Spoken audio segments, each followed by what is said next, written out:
할렐루야. 할렐루야. 오셨습니다. 잘 오셨습니다. 최고의 복된 자리에 오셨습니다. 최고의 은혜 자리에 오셨습니다.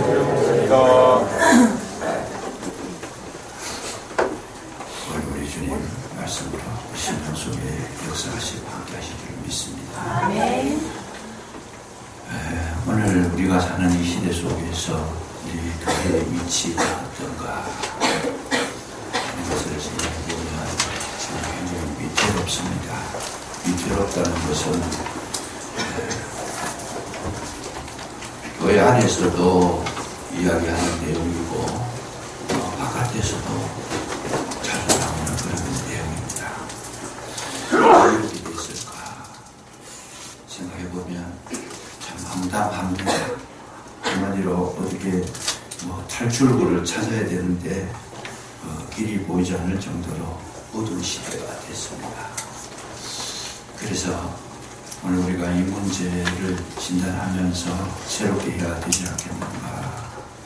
작은 불씨가 돼서 어느 곳에서부터 뭔가 새롭게 출발하는 그런 어떤 시발점이 있어야 온 나라가 해결이 될 텐데 과연 누가 참 불길을 일으키는 불길의 씨앗이 될 수 있을까 하는 것이 우리의 관점이고 지금 오늘날의 모든 문제를 해결하는 열쇠가 될 수 있습니다.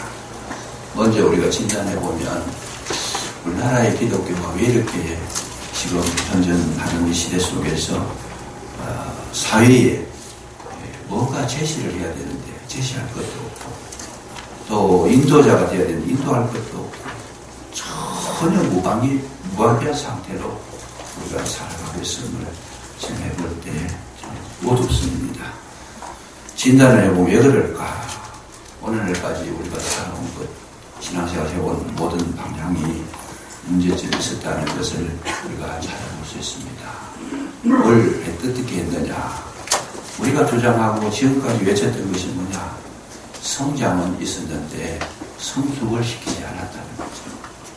모든 교회들, 기독교가 들어왔을 때에 모든 교회들이 어디에 관심을 가졌느냐? 성장하자는 거예요.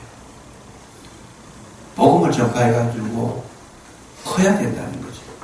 그래서 건물도 크게 짓고 사람들도 많이 모이도록 집회도 많이 하고 엄청나게 많은 것도 행하고 해서 이 성장하는 데에 모든 관심을 거기에 쏟아 부었습니다. 그게 좋은 것이요. 나쁜 건 아니지만은 그러는 가운데 정말 중요한 것은 뭐냐? 성숙이 있어야 된다는 거죠. 따라와야 돼요. 성숙한 그리스도인이 되어야 되는데 성숙을 놓치고 있습니다. 교인도 많아졌고 교회도 커졌고 세계에서 제일 큰 교회 절반이 우리나라에 있습니다. 괄목할 만한 그런 업적을 쌓은 굉장한 어떤 한국의 기독교라고 세계에 자랑을 했습니다. 거기에 비해서 우리의 성숙도를 보면 정말 보잘것없는 것이다. 아직까지도 그리스도의 그 놀라운 그런 어떤 진리를 정말 우리가 깨닫고 우리 몸속에 간직하고 체질화해서 그리스도의 사람으로 바뀌어가는 이 성숙도는 우리가 기대하는 것이 못됐더라고 하는 거죠. 그랬을 때에 성장하느라고 정신이 없었는데 정신을 차리고 보니까 성장은 했지만은 우리가 보여줄 것이 아무것도 없었더라. 자녀를 키우는데 이 자녀가 육신적으로 건강하고 하여튼 공부도 잘하고 하여튼 재주도 있고 재능도 있고 이런 쪽에는 열심히 키웠는데 그 사람의 자녀의 마음속에 인격을 키워주지는 못했다는 거죠. 그러니까 그 배웠던 그 능력과 지식, 힘 이런 것을 어디에 사용할 줄 모르겠다.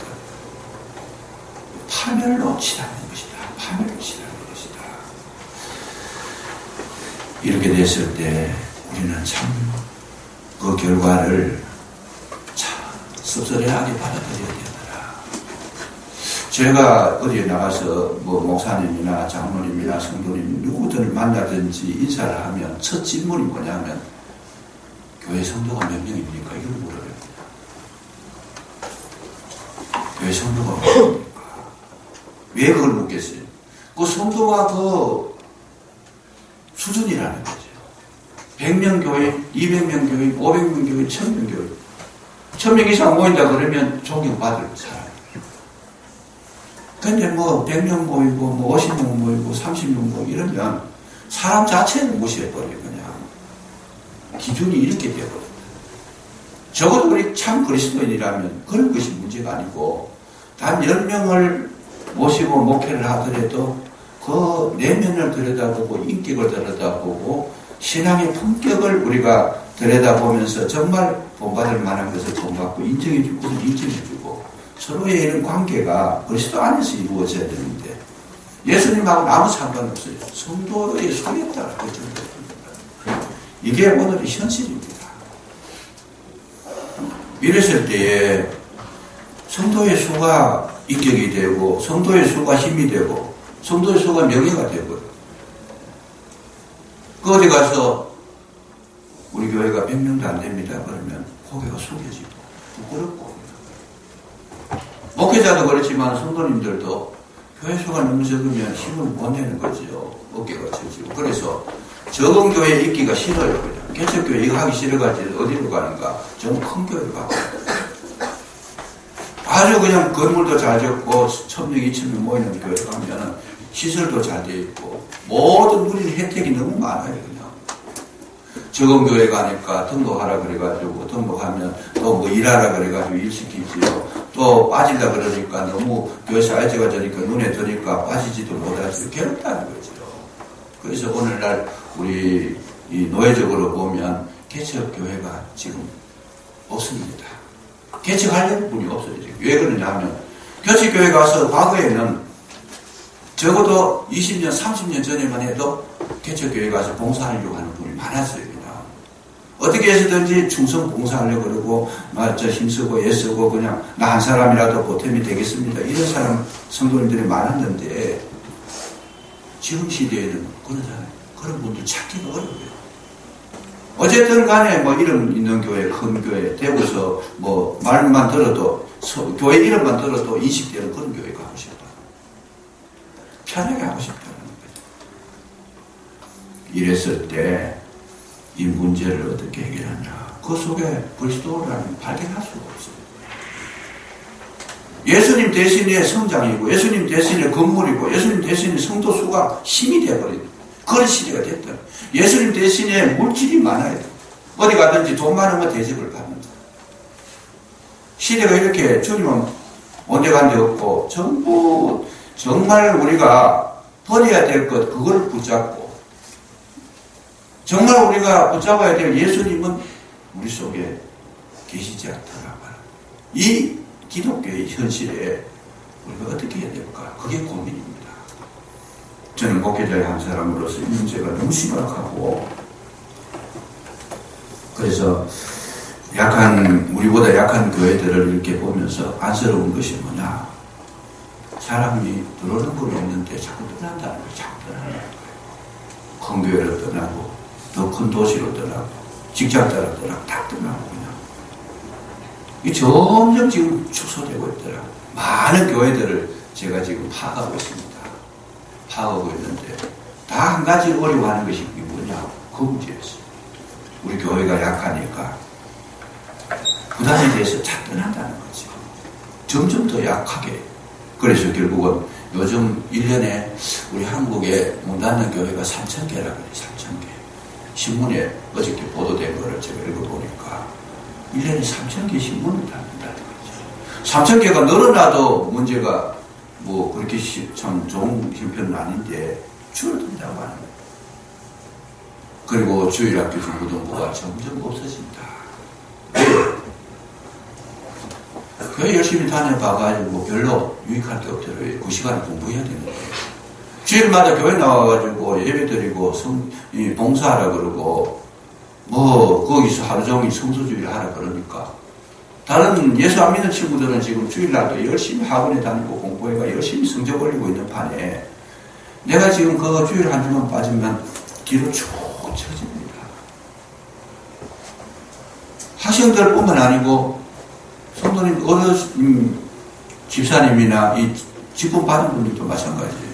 주일날 돈을 벌어야 되는데 주일날 문 닫으면 하시는 분들, 주일날 문 닫으면 옆집에는 지금 똑같은 업을 하는데 옆집에는 예수를 안 믿으니까 주일날 문 열어놓고 이쪽으로 오는 단골까지 다 빼앗기 저쪽으로 가버리더라는 거죠.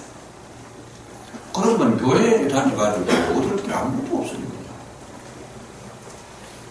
그러니까 점점 어디로 가느냐. 이제는 교회 예배보다 더 중요한 것이 직장이 더 중요하고 교회 봉사하는 것보다 자기 일을 이루는 훨씬 더 효과가 있다는 거예요. 그거는 당장 눈에 들어오잖아요. 주일 하루 돈 벌면 평일보다 요즘은 뭐 주일날 돈 더 잘 벌리잖아요. 그랬을 때 눈에 들어오는 것이 벌써 차가 확 나버리잖아요. 이런 것을 우리가 정말 이길 수 있으려고 하면 어떻게 해야 될까? 정말 예수 믿는다는 것이 우리가 참 이런 고민과 이런 괴로움 속에서 결정하는 우리의 그 결단력이 없으면 신앙생활 하기 어려운 시대입니다. 이 시대가 지나가면 지나갈수록 점점 더 심화되지, 이런 문제들이. 예수님보다 세상이 더 좋아지는 시대가 되어버렸다.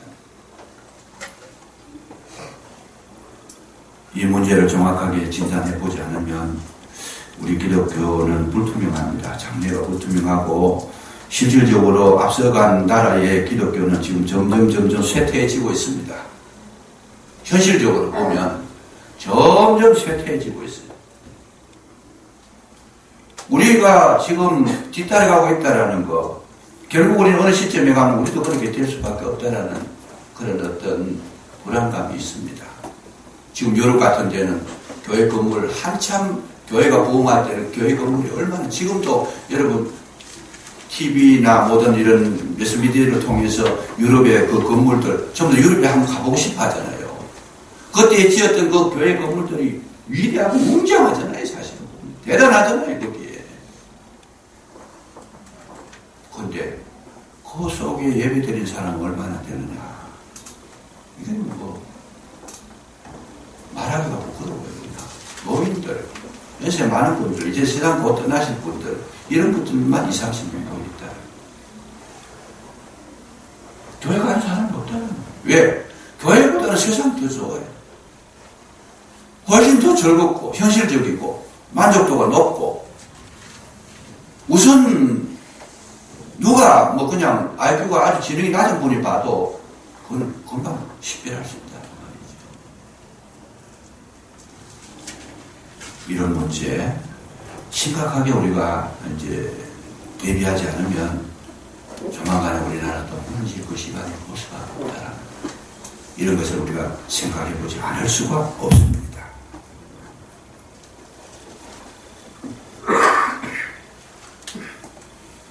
오늘 우리의 문제는 기도할 시간은 없어도 돈 벌어야 되잖아요. 예배는 못해도 공부를 해야 되잖아요. 이랬을 때 우리가 어떻게 해야 될까? 뭘 제시해야 될까? 대안이 뭔가? 교회 나와가지고 얻은 유익이 뭔가? 정확한 답을 제시 못하면 교회는 힘을 잃어버립니다. 그래서 이 시간에 우리가 한번 생각해 보려고 하는데, 오늘 이 성경을 가만 읽어보시면 49절 한번 눈여겨보세요. 제가 한번 읽어보겠습니다. 이스라엘 자손이 그들의 경계를 따라서 기업의 땅 나누기를 마치고 자기들 중에서 눈의 아들 여호수아에게 기업을 주었으니. 여러분, 이 성경 읽을 때 별로 눈에 들어오는 게 없을 거예요. 왜? 평범한 말이니까. 이스라엘 자손이 그들의 경계를 따라서 기업의 땅 나누기를 마치고 자기들 중에서 눈의 아들 여호수아에게 기업을 주었다. 무슨 말이에요? 자기들 중에서 기업을 다 차지하고 나서 거기에 짜투리를 누구에게 주었느냐? 여호수아에게 주었다는 거죠. 여호수아가 어떤 사람입니까? 지도자입니다. 하나님의 종입니다. 능력 있는 자들. 그런데 마지막 전쟁을 다 마치고 나서 얻은 것이 짜투리를 당합니다. 그들 중에서 조금 남은 거 그거 줬다. 오늘 우리 저와 여러분은 누구냐 하면 세상의 지도자입니다. 왕같은 제사장. 여호수아는 세상의 물질에 관심이 있었던 게 아니었습니다. 여호수아는 자투리 땅을 주었는데도 별로 거기에 대해서 기분 나빠하지 않았습니다. 오늘 우리가 이 땅에서 빛이 되고 정말 우리에게 생명을 소유하는 우리의 거룩한 심령이 되기 위해서 뭘 해야 되느냐? 세상에 너무 마음을 아끼지 말라, 그런 뜻입니다. 세상에 너무 마음을 아끼지 말라. 마음을 물질에 빼앗기고 사람에 빼앗기고 욕심에 빼앗기고 더 좋은 거, 더 큰 거, 더 풍성한 거, 더 재밌는 거, 더 화려한 거, 더 참 탐욕스러운 이런 거에 마음 빼앗기고 나면 우리에게 남는 것이 아무것도 없다는 거죠. 두 가지를 겸하여 할 수 없다. 세상의 물질 따라가서 살아가듯 또 주님을 한 주번을 바라봐야 되듯 이 두 가지를 놓고 우리가 신앙생활을 할 때는 실패할 수밖에 없다는 거죠. 이 성경을 가만히 보면 그래요. 하와가 오직 하나님 말씀만 바라봤으면 무너지지 않습니다. 이 하와의 눈에 뭐가 보였어요? 선악과가 보이는 거죠. 하나님 외에 뭔가 보이기 시작하면서부터 무너지기 시작하는 겁니다. 가룟 유다가 왜 예수님을 배반했습니까? 예수님을 보는데 예수님을 한쪽 눈으로 보고 한쪽 눈으로 뭘 봤어요? 돈을 봤다는 거죠. 물질을 보고 있었어요. 이 갈라진 거예요. 한 번은 부자 청년이 예수님을 찾아봤습니다. 어떻게 하면 영생을 얻을 수 있습니까? 율법을 지켜라. 살인하지 말라. 가늠하지 말라. 내 이웃을 헤아리고 거짓 증거하지 마라. 다 지켰습니다. 다 지켰습니다. 그러나 너에게 한 가지 부족한 것이 있는데 넌 돈이 많지 않느냐? 네 돈은 다 정리해가지고 가난한 사람들에게 나누고 나를 따라오라. 그러니까 부자가 뭐라 그래요? 부자가 재물이 많음으로 헌신하여 돌아갔다고 했어요. 재물의 마음이 빼앗기니까 주님 따라갈 마음이 없는 거예요. 현실의 오늘의 우리 현주소가 그와 똑같은 거죠. 내가 가진 것이 많은데 이거 빼앗길까봐, 내가 얻을 것이 많은데 이거 못 얻을까봐, 내가 누릴 것이 많은데 이거 못 누릴까봐, 교회 가면 뭔가 다 빼앗길까봐 교회를 선택하기보다는 세상을 선택했다라는 얘기예요. 주님은 말씀하십니다. 마태복음 6장 24절에 너희가 하나님과 재물을 겸하여 섬기지 못하리라. 우리의 마음이 갈라지고 우리의 마음이 어디로 기울어져 있는가를 정확하게 분석해내지 못하면 우리는 모양만 그리스도예요. 내 속에 그리스도가 없는데도 그리스도가 있는 것처럼 이미 마음은 세상에 다 빼앗겼습니다. 내 육체의 자랑에, 내 현실의 모든 이생의 자랑에 어떻게 하면 나보다 더 성공할까? 어떻게 하면 더 좋은 직장을 얻을까? 어떻게 하면 많은 사람에게 군림할 수 있을까? 많은 것을 얻어가지고 어떻게 하면 좀 육체의 만족을 구할 수 있을까? 여기에 관심이 있지. 우리의 영혼에 대해서는 별 관심이 없어요. 왜? 육체는 가깝고 영혼은 멀어요. 지금. 천국 아주 멀었어요. 내가 언제 죽을지도 모르고 천국이라는 것은 영원한 저 건너편에 산 넘어 있는 거고 현실적으로 여기가 급하다는 거지. 오늘 우리가 이런 문제를 깊이 있게 점검해 놓지 않으면 우리는 정말 모든 것을 다 빼앗길 수 있다. 여러분, 세상의 것을 다 얻은 것 같고 열심히 노력해서 내가 많은 것을 획득했다 할지라도 그 효력이 얼마나 갈까? 세상에 그 얼마나 가겠어요? 여러분, 길어봐야 뭐 한 100살을 사신다 하더라도 내가 누릴 수 있는 시간이 길어봐야 2, 30년. 그 이후에 남는 것은 내 영혼이 어디로 갈지, 내 심령의 은혜와 기쁨과 하나님의 놀라우신 거룩한 세계가 전혀 준비되지 않았을 때에 우리는 황폐한 마음 가지고 주님 앞에 가야 되는데 쓸쓸한 날이 저물 때 내가 어디로 갈까?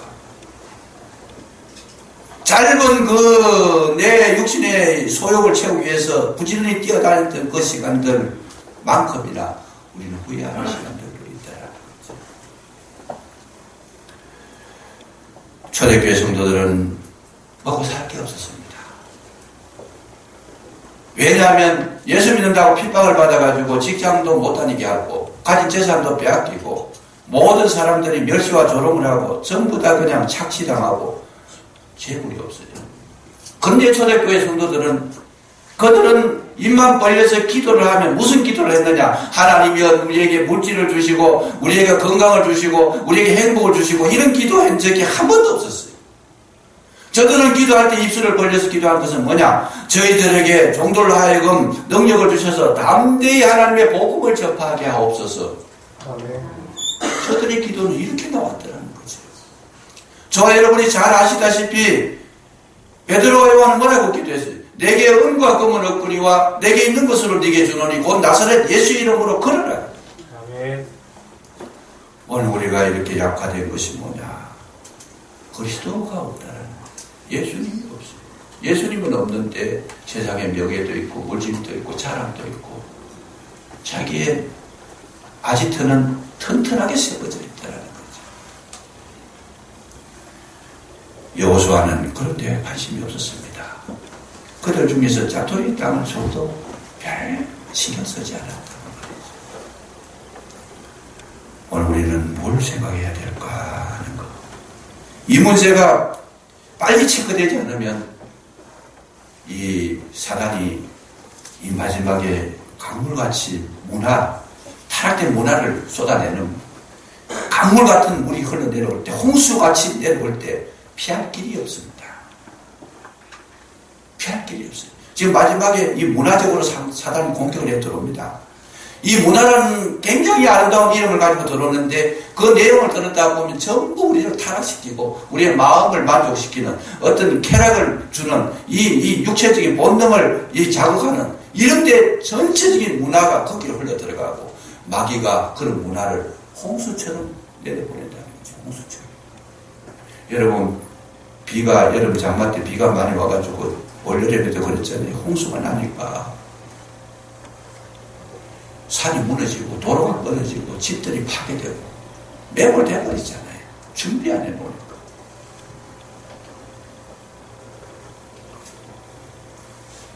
오늘 우리 영혼의 쓰나미가 오게 되면 황폐해집니다.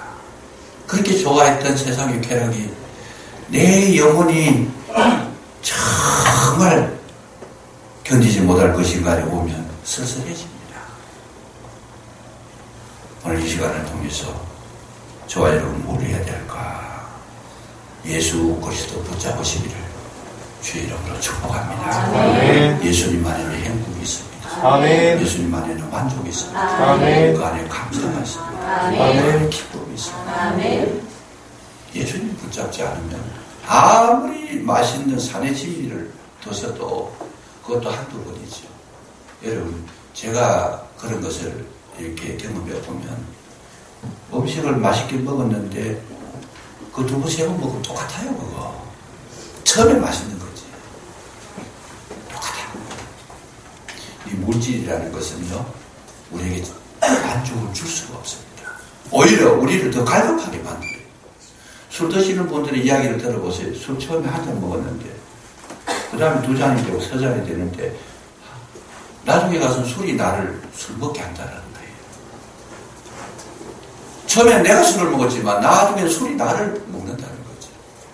이 세상의 모든 물질을 대표했는 말입니다. 아무리 좋아서 거기에 다가가도 결국은 뭐예요? 그 물질이 나를 유익하게 해주지 못하더라는 거죠. 여기에 빨리 깨어나지 않으면 우리는 언제 어느 시기에 쓰러질지 썰려갈지 우리는 장담할 수가 없습니다. 오직 그리스도 예수를 붙드시면 성경에서 약속을 해주시는데 세 가지 약속을 해주십니다. 그 세 가지 약속이 뭐냐? 하나님은 우리에게 에벤에셀의 은혜가 있다는 거죠. 에벤에셀은 여기까지 하나님께서 도와주셨다. 하나님은 언제나 저와 여러분 도우실 때에 항상 우리의 서 있는 이 자리까지 주님의 도우심으로 오게 된 줄로 믿으시기 바랍니다. 그 다음에 은혜가 뭐예요? 임마누엘의 은혜가 있더라. 임마누엘은 항상 우리를 고아와 같이 버려두지 아니하시고 너희들을 지켜주겠다고 말씀. 함께 하시겠다. 임마누엘이 은혜가 있다. 또 약속하십니다. 뭐냐? 여호와 이레의 은혜가 있다는 거죠. 여호와 이레. 미리 예비해 놓으셨더라. 미리 예비해 놓으셨더라.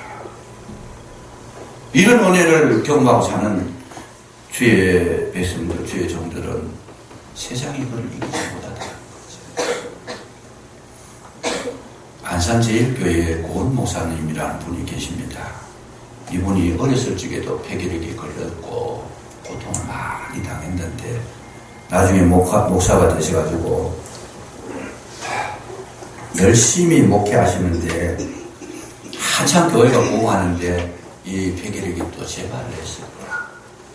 재발을 하니까 그 당시에만 해도 1960년대, 70년대 이럴 때에는 폐결핵 환자 곁에 가지 못하게 했어요. 지금은 뭐 폐결핵이 그렇게 위험한 병이 아닙니다. 왜냐하면 좋은 약들이 있고 또 예방주사를 맞고 하니까 그렇게 겁을 안 내도 됐습니다만은 그 시대의 폐결핵은요 굉장히 위험한 거였어요. 그래서 그 폐결핵이 걸렸다 그러면 격리를 시키는 거죠. 그 사람 곁에 가지 마라. 그런 가정에는 식구들도 멀리하고 그 문밖 출입을 못하게 해버려요. 그냥. 이 전염이 되면 안 되니까. 목사가 폐결핵이 걸렸으니까 걸린 게 아니고 재발인 거죠. 심각하게 이제 그렇게 중병이 이제 찾아왔는데 문제가 뭐냐면 한참 교회가 부흥할 때 그렇게 무리하다 보니까 재발이 된 겁니다. 그러니까 문제가 뭐냐? 강단에서 설교를 못하지요. 성도들한테 옮기면 안 되잖아요. 그게 설교도 못하지요. 신방은 아예 못 가는 거죠. 나중에 심각하게 되니까 아내도 가까이 못 오게 합니다. 완전히 그냥 무인도에 갇힌 것처럼 자기 혼자만 독방에 갇혀가지고 문통으로 넣어주는 죽 못 죽어서 사는 것처럼 그 밥 이런 거 받아가지고 겨우 생명만 부지하고 있어. 그것도 하루 이틀이지. 이분이 생각해보니까 이게 지금 자기가 죽을 지경이 되는 거죠. 죽을 지경이 됐어. 이렇게 어떻게 살겠어, 사람이. 몸에 병도 병이지만은 외롭기도 하고 쓸쓸하기도 하고 견딜 수가 없는 거예요. 아무도 만나지도 못하게 하고 목사가 뭔가 지금 뭘 해야 되는데 할 게 없잖아요. 그래서 그 목사님이 하나님 앞에 기도를 했다는 거죠. 하나님, 내가 죽게 됐습니다. 나를 어떻게 하나님 이렇게 가두고 놓으십니까? 사람도 못 만나게 하고 아내도 못 만나게 하고 뭔가 할 게 아무것도 없고 속은 자꾸 폐는 자꾸 나빠져 가는데 하나님이여 내가 이제 죽게 되었나이다. 그러면서 간절하게 기도했다는 거죠. 나중에는 하나님 앞에 버림받은 것 같아 자기가. 하나님께서 나를 버렸다 이런 생각이 들더라고요. 그러니까 막 목숨 걸고 매달 하나님 나를 버리시면 안 됩니다. 나는 살아야 됩니다. 내가 목사입니다. 막 그냥 하나님 나를 건져 주십시오 하고 막 간절하게 그렇게 할 게 그거밖에 없으니까 그렇게 기도를 했더니 하나님께서 감동을 주시는데 말씀을 주시는데 너는 아무 일도 하지 마라 그러시더래요. 아무 일도 하지 마라. 아무 일도 하지 마라. 그러면서 하시는 말씀은 뭐냐? 너는 나를 채우라 그러시대. 나를 채우라. 그리스도로 채우라. 나를 채우라. 더 깊이 채우고 충만하게 채우고 나를 채우라. 이 목사님이 그 음성을 듣고 정신이 번쩍 드는 거예요. 그 아무도 만나지 못하게 했던 이유가 뭐냐? 세상에 마음 빼앗기지 말고 너는 나만 바라보라. 예수님 바라보라. 그때부터 이제 성경을 보시고 기도하고 주님만 바라보고 전심전력을 했더니 여러분 주님께서 은혜를 베푸시는데 임마누엘의 은혜도 베푸시고 에베네셀의 은혜도 베푸시고 여호와 이레의 은혜도 베푸시고 자기는 아파 누웠는데 교회가 부흥을 하더라는 거예요. 자기는 아파 누웠는데 치료약도 별로 쓴 것도 없는데 건강이 회복되더라고요. 우리 주님은 멀리 계시는 분이 아니고 저와 여러분의 심령에 계시는 분인 줄로 믿으시기 바랍니다. 예수님을 모시니까 건강도 회복이 되고 예수님 모시니까 환경도 하나님께서 변화시켜 주시고 여러분 결혼하면 달라질 줄 알지만 결혼해가 달라지는 게 아닙니다. 새해가 되면 뭐 각오를 합니다. 결단을 합니다. 새로워지겠지. 새해를 맞이해도 별거 없어요. 그게 그거예요. 군대 갔다 오면 저 사람 새로워지지 않겠나. 갔다 와도 똑같아. 하도 잘 정했잖아요. 갔다 와도. 예수님 만나면 새로워질 줄을 믿으시기 바랍니다. 정말 그리스도 안에 있으면 우리는 세상 두려울 곳이 없는 하나님의 나라가 그 속에 이루어지고 주님은 내 삶 모든 것을 책임져 주십니다. 그 은혜 속에서 날마다 승리하시고 여러분 삶 속에 평화를 누리시고 심령이 강건해지시기를 주의 이름으로 축복합니다. 기도하겠습니다. 아버지 하나님 감사합니다. 여호수아가 아버지 앞에 정결하게 쓰임 받았지만 세상에 관심 두지 않았습니다. 기업을 받았을 때 그들 중에서 자돌이 땅 조금 받았습니다. 거기에 마음 빼앗기지 아니하고 오직 나와 내 집은 여호와를 섬기겠노라 믿음의 반석 위에 굳게 서서 주님 참으로 아버지께서 주시는 모든 은혜를 충만하게 받아 누리게 된 줄로 믿습니다. 저희들도 이 은혜 허락해 주셔서 신앙으로 오직 예수 그리스도로 승리하도록 도와주시옵소서. 예수님 이름으로 감사기도 드리옵나이다. 아멘.